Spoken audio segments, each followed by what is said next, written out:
Hello hello, Shivaji, నేను చంద్రకాంత్ని. లగ్నపత్రిక రాసుకున్న రోజు నుంచి అవాంతరాలు ఎందుకు జరుగుతున్నాయో ఈ రోజే తెలిసింది బాబు. మా శిరీషకి చిన్నతనంలో ప్రాణాల మీదకి వస్తే దాని పెళ్లి తిరుపతిలో చేయిస్తానని మీ అత్తగారు మొక్కుందట. హలో, డాడీ చెప్పింది నిజం. అందుకే నేను మిమ్మల్ని అనుమానించాను. నన్ను క్షమించండి. మేము ఈరోజు తిరుమల బయలుదేరుతున్నా. మీకోసం ఎదురు చూస్తూ ఉంటాను.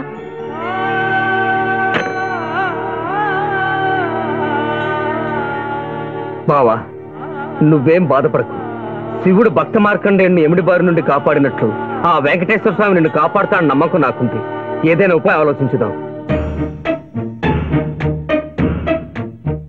ఆ రోజు నోరు తెరవబోతే బ్యాడ్ న్యూస్ చెప్పొద్దని నోరు ముయించారు. ఇప్పుడు ఏం జరిగిందో చూడండి. ఆ శివాజీ జడ్జి దగ్గర పర్మిషన్ తీసుకుని శవాన్ని తవ్వించాడు. ఫారెన్సిక్ నిపుణులతో పరీక్ష చేయిస్తే కోర్టులో మీ అబ్బాయి తన దువ్వెనతో దువ్విచ్చిన వెంట్రుకలు, ఆ శవం గోళంలో ఉన్న వెంట్రుకలు ఒకటే అని ప్రూవ్ అవుతాయి. దాంతో నేరం రుజువు అవుతుంది. మీ అబ్బాయికి మరణ శిక్ష పడుతుంది. ఇవాళ శనివారం, రేపు ఆదివారం, ఎల్లుండి సోమవారం. అయితే ఏం చేయమంటావు? అదే చుబ్బే. ఆదివారం కొండ మీద అని పెళ్ళైతే సోమవారం కోట్ల మన పెళ్ళైతుందిరా. అయితే ఆడు కొండెక్కక ముందే గాని పానాలు కొండెక్కిచ్చేయాల. గోవిందా గోవిందా. యమహో యమ, యమహో యమ. ఒకటి బేకండి, బీకండి, మండినది. ఎక్కడ? ఇక్కడ. విచిత్రగుప్త ప్రభు, దీనిని ఏమందరు? మషాల అందురు. అందులకే నషాళమున కంటినది. అది ఏమి? పేక అనగానేమి పేదవారు కలవారు అన్న తేడా లేకుండా అందరినీ సమానంగా నాశనం చేసే అందమైన క్రీడ. ఓ, మీరు ఆడండి ప్రభు, మీరు ఆడండి. ఆడండి. ఊరికే ఆడిన ప్రయోజనం ఏమి? పందెము ఉండవలేను కదా ప్రభు.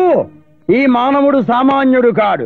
ఈతని మాటలు నమ్మి మీరు త్వరపడి క్రీడలో కాలు మోపరాదు. ప్రభు, చేయి మోపెదను. కానిండు. సమాప్తము.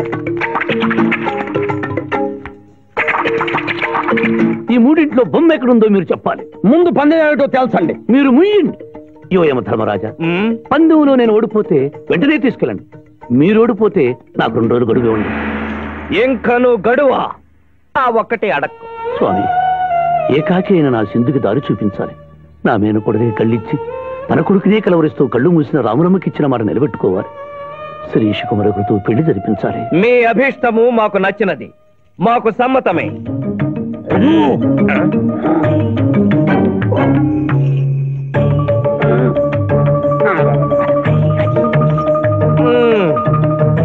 మొట్టమొదటిసారి మీ మాట మన్నిస్తున్నాం.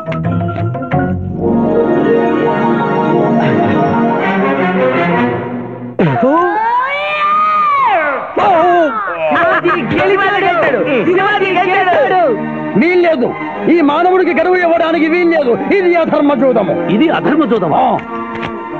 కళ్ళు తెరిచి చూడు, దీనిని బొమ్మ అందరు కదా. అయినను సరే ప్రభు, మీ పాదములకు నమస్కరిస్తున్నాను. నా మాట వినండి. ఇది మాయాజూదము.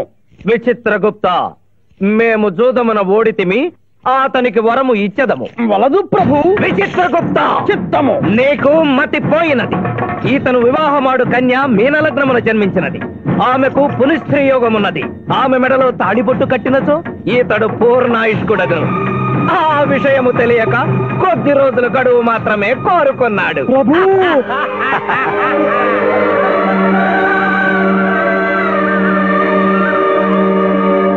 తన కాలు జారునేమోనని వచ్చి తమరు నోరు జారి తిరిగి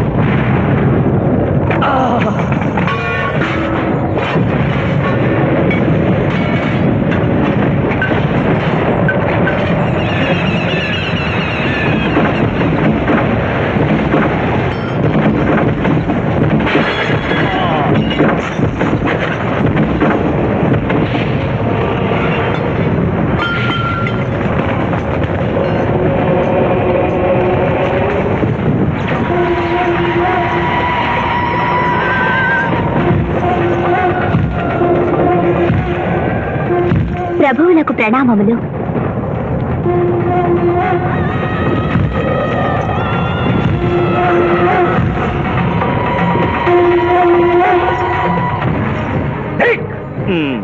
ఊరి సుంఠ అజ్ఞాని చవట దేవరహస్యమును చెప్పినావే ఆనాడు సావిత్రికి వరమిచ్చి ఆమె భర్త ప్రాణములు మీరు తిరిగి ఇవ్వలేదా?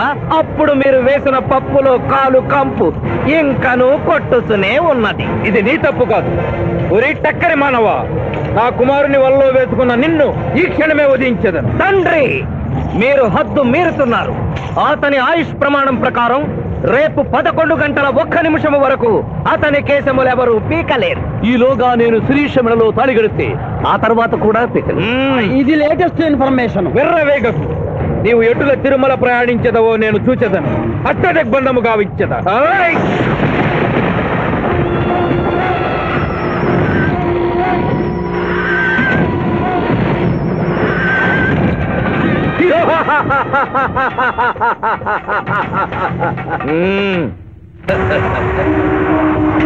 ముహూర్తానికి టైం అయింది. పెళ్లి కుమారుడు ఎక్కడండి?